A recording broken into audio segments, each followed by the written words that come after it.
Amanda Gagne, and I teach at Penn Manor, and this is my presentation for Module 5. Module 5, looking at the circuit kit, I immediately thought of muscle contraction, which is an idea I got from the Franklin Institute when I went a couple weeks ago for Module 4, when it was part of their electrical demonstration. So, my lesson plan all related to musculoskeletal and neurology, looking at neuron and how they function and connect. My lesson plan is posted, it's also linked here. But basically, students are going to get to ask a variety of questions. So I put some possible ones that I thought about off the top of my head, like does the length of the body impact muscle contraction? Does the synapse gap impact muscle contraction? Does the electrical current created, like how is it just created? Strength of the muscle, so if the muscle is stronger, does it move quicker? We can look at this with different battery voltages, and the list goes on. So students would be able to ask this question, then they would be able to go through and create their own circuits and test them. Mathematical, it connects to like how fast does the transmitter work, the length of time for reactions, the strength of the muscle, length of the neurotransmitters in general, length of like the neuron connection chains, that would all work. For science, it's bodily anatomy, it's bodily functions. This is how respiration, digestion, and other bodily functions work. And that also connects them to the veterinary field because we talk about voluntary and involuntary muscle movements within the body. My circuit was not as successful as I thought it would be. I have done something similar, not with this specific kit where I think this would work a little bit better, but basically my question was, how does the synapse gap impact the speed of muscle contraction? So in the neuromuscle transmitter, there's a little gap that the electrical current jumps across in order for that contraction to happen. So I want to test that gap.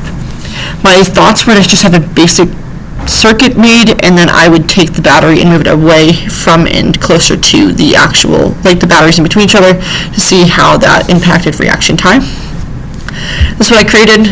So I have my neurotransmitter junction here. My light lighting up is the muscle contraction. That means it would be successful. And here would be the neuron chains, the tape. So to improve this, like I said, I would probably change the kit itself and use something more like aluminum foil, battery, and Christmas tree lights work really well. Like you just take them off the big strand. A little bit less sensitive, so you can go ahead and see that gap change. Analysis, in this specific example, that gap has to be very close and or just touching in order for this to work.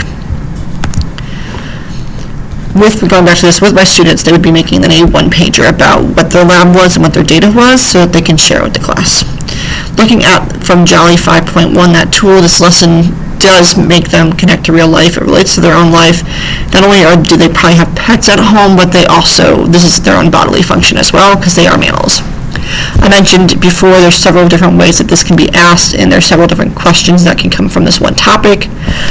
Students can do mathematical equations in a lot of different ways. So collecting data on speed of travel, we can talk about Ohm's law, we can talk about the reaction time. Connecting this to the engineering design process, yes, it does. They're able to test circuits, they're able to create a prototype, they can draw it out, what they're going to be, and label all the parts. They can look at each other's as they walk around the room and make adjustments to their own. This lesson is student-centered. They are creating the topic, they're asking the question, they're imagining, they're doing the whole entire step of the engineering design process by themselves. It's also hands-on and provides a model. Technology would be the circuit kit. To connect in as a class, I would have each group create a one-pager like about what they researched, how it went, and what their analysis was.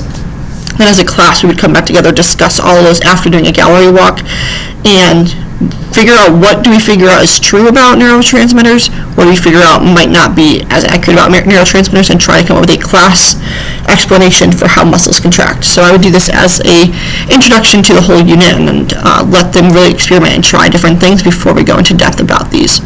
Thank you so much. Have a great day.